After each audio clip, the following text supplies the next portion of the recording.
एखन एकटा उपनयन के गीत सुना रहल छी। सब केओ सुनब, सब केओ गायब।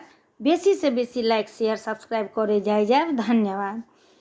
बनाही में मुंगिया जानमी गेल, बनाही लातरी गेल है।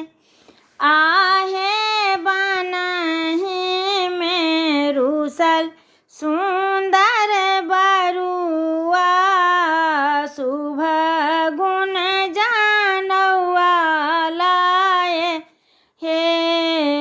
आहे बनाही में रूसल सुंदर बरुआ, शुभ गुण जानौआ लाए हे। बनाही में बसथि आपन बाबा, बरुआ मनावथि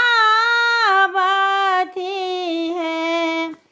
आहे हम देव बाबू के जानौआ, जानौआ तोरा शोभत है।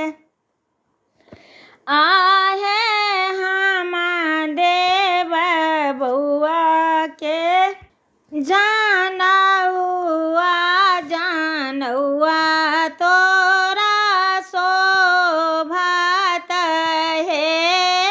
कहाँ शोभे बाबू के मुझ डोरी, कहाँ मृग छाला है। आहे कहाँ शोभे बाबू के जानौआ, जानौआ लाल पियर है।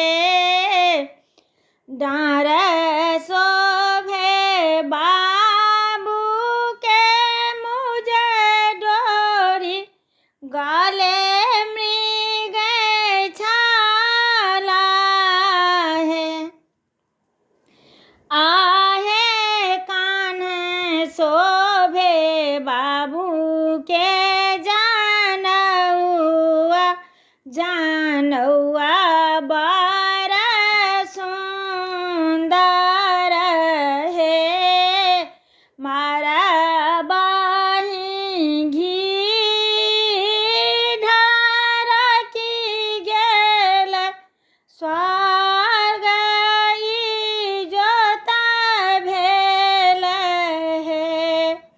आहे स्वर्ग के पितर सब आनंद भेला, आब